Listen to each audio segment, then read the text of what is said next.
requests for a video about the 5S approach. This is a presentation we did at our convention in Las Vegas. A lot of people really enjoyed it, learned a lot from it. So we are going to specially package this information for you to use in your tastings and in your wine socials as you invite people over to enjoy the wines that you get from direct cellars. Basically, what we want to do here is to help people enjoy and appreciate wine. Enjoying wine means liking it. Appreciating it means knowing why you like it. You can take a glass of wine and you can taste it and it tastes really good. Why does it taste good? What are the flavor components and the aroma components? All these individual flavors and aromas and characteristics that all kind of work together to give you the enjoyment and the pleasure that you get out of a glass of wine. And basically, we start off with the idea that wine has 5 major flavor components. Some people in the trade call them performance characteristics, but they're just flavor components. Fruit, floral, spice, vegetal, oak, and oil. And these different flavors and these different aromas all work together to give you the pleasure and enjoyment of the flavors and the aromas of wine. But what happens is we get them all at once. And once we start to distinguish them and start to identify them individually, that's what the pros do. And that's how we analyze and understand wine and enjoy it and pass that enjoyment and that appreciation on to our friends and the people that we're working with in direct cellars. So what we're going to do today is we're going to talk about the 5S approach. The 5 S's, you don't have to write this down because we will be going through it in punishing detail. The 5 S's are see, swirl, sniff, sip, and swallow. And we want to talk about why we do each one of these things as we go along. The first thing you do when you pour a glass of wine is you want to look at it. Now, what can you tell by looking at wine? Well, first of all, the very first thing I can tell from my professional point of view as wine director of direct cellars is that this is a red wine. See? It's easy. But basically what we do when we look at wine, what we want to try to do is hold the glass a little bit sideways over a light-colored surface. And we're going to look for color, clarity, and condition, basically. We talk about wine in terms of body, how it feels in the mouth. Is it light and very refreshing? Is it medium body? Is it full body and really big and bold in the mouth? And one of the ways you can tell the body of the wine is by looking at the color. If it's light-colored, it's going to be lighter bodied. If it's darker colored and inky, like a red wine can get, it's going to be much more full bodied and it's going to be really, really big in the mouth and on the palate.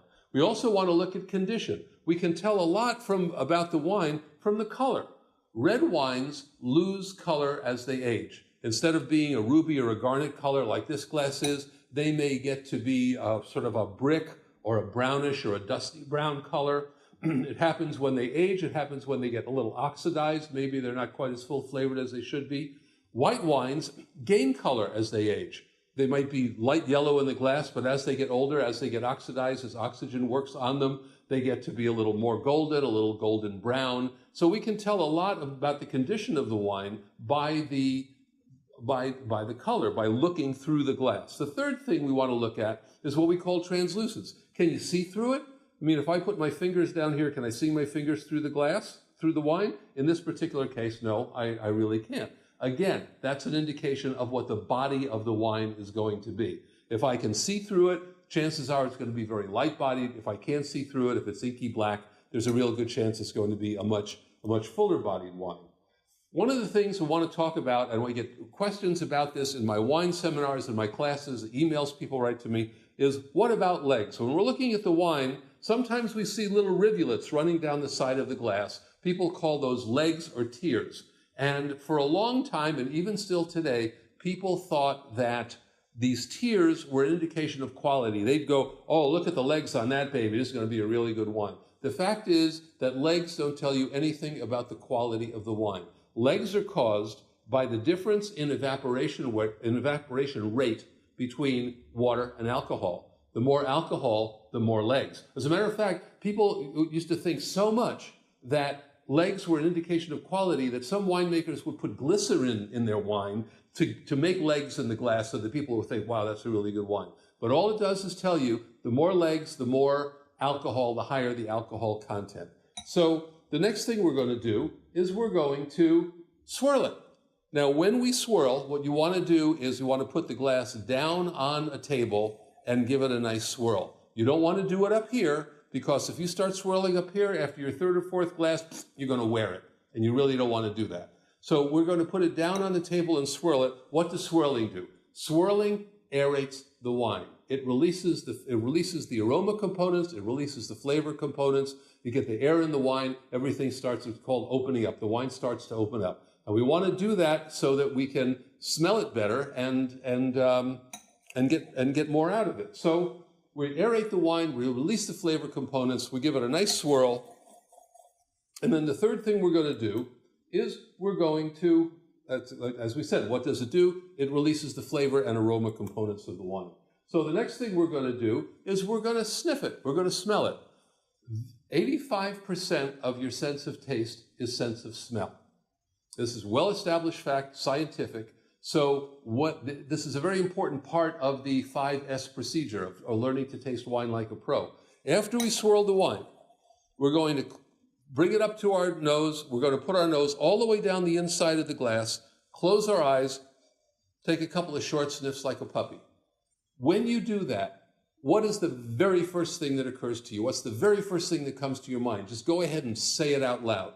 Different people will smell different things. The sense of smell goes right to the back of your brain. That's why once in a while you may smell something and you'll get a picture in your head of something that happened to you when you were 5 years old.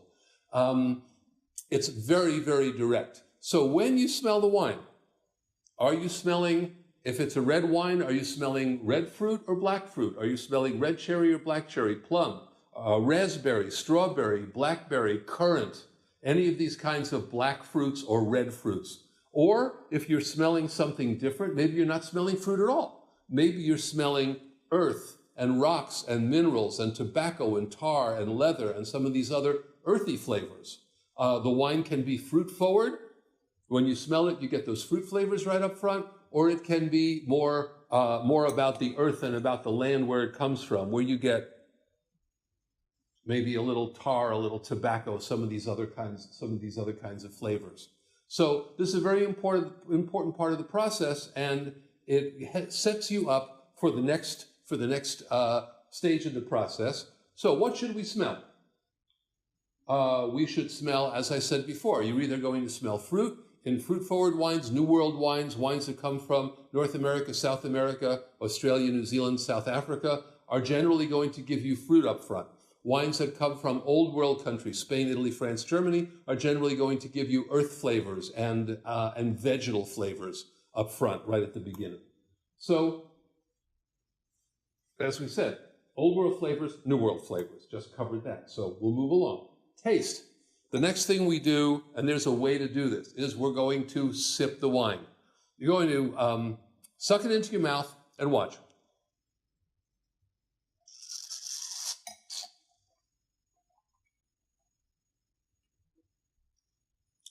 Yum. I love my job. You know, this is really a lot of fun. When we suck the wine in, we're going to aerate it by sucking some air in with it, and we're going to swirl it around in our mouth. And there's a reason we do that. Because wine has, we taste 4 flavors: sweet, salt, sour, and bitter. The only flavor that wine does not have is salt. But the flavor receptors on our tongue are in different places. As you can see in the diagram, we taste sour on the sides, we taste salty over here on the front of the sides, we taste sweet right here on the tip of the tongue. So when you take this wine into your mouth and you chew it around, that was just an excuse for me to take another hit. When you swirl it around in your mouth, you're exposing all your flavor receptors and all your taste buds to all the flavors of the wine. So the sipping part is obviously a very, very important part of the process. Fruit flavors, we talked about earth, other flavors, tannins, and acidity. The other thing that's going to happen when you sip that wine and when you swirl it around and you chew it in your mouth is you're going to get a sense, in red wines, a sense of tannins. Tannins are the structural component of red wine. It comes from the seeds, the stems, and the skins of the grapes. It's not a flavor. It's what's called a mouthfeel. You ever taste a red wine and you get that dry, grabby sort of feeling in the back of your mouth? That's tannin. Same thing if you took a tea bag, made yourself a really strong cup of tea, and you drank it, you'd get that same dry, grabby feeling because tea is full of tannins. It's tannic acid. It's what we use to make leather. You know, when we tan hides, same kind of stuff. Walnuts, same thing. Take a couple of bites of walnuts, you get that dry, grabby feeling. That's what tannin is. In white wines, you will get acidity. You'll get sort of a hot, zingy feeling in your mouth. White wine, the structural component of white wine is acid. The structural component of red wine is tannin. So when you sip and when you start chewing that thing around in your mouth, think about what in red wines if you're getting tannin, white wines if you're getting this acidic sort of feeling. So the finish. After we have sipped and after we have swirled this around in our mouth, we're going to swallow. Or we're going to spit, and I'll talk about that in a second.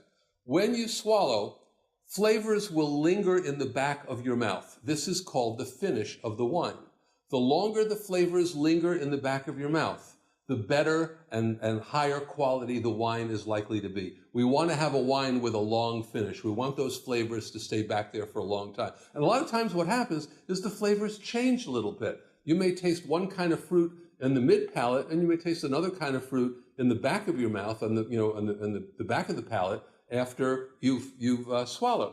Now, if you go to a professional tasting like we do a lot, I went to a tasting in Miami in Coral Gables a while ago, and we were tasting Bordeaux wines, and there were probably, I don't know, maybe 100, 120 wines. Believe me, nobody swallows them all. It is perfectly acceptable to have a spit bucket or a spit cup. And spitting is a very delicate sort of thing. You take the cup up to your mouth and go like that, or you put your face down into the bucket and spit. You don't want to go for distance, is what I'm trying to say. If you wind up swallowing all those wines, you're going to go home in an Uber or an ambulance, and you really don't want to do that. So the 5S approach. See it, judge the quality, judge the body, judge the color, judge the condition. Swirl it, aerate the wine, get the flavor components in, sniff it, smell it, to try to find out, because the smells you get, the aromas, the flavors, the fruits, the other flavors you get, are going to be a hint of what's to come when you actually sip. And when you smell, and you say the first thing, this is why it's so great to do it in groups and to have wine socials and have a lot of people tasting together, because you'll smell something that somebody else won't smell. Or there's been so many times I'm sitting there saying, getting something on the nose, I just can't really quite decide what it is. I'm just really not getting it. And somebody will say, oh, I'm smelling mushroom. And you go, yeah, that's it. That's what it is. So people can help each other out, because you'll smell something somebody else won't, and vice versa. Getting tongue-tied. Okay, so see, swirl, sniff, sip, and swallow or spit. These are the five steps that we use as professionals to taste wine, to analyze it, to enjoy it, to appreciate it, and to create excitement. And when we taste together with friends, it really is a lot of fun. If you have any questions, if you need any more information about this, please email me at winewhisperer@directcellars.com. I'm Jerry Greenfield, the Wine Whisperer. Here's to you.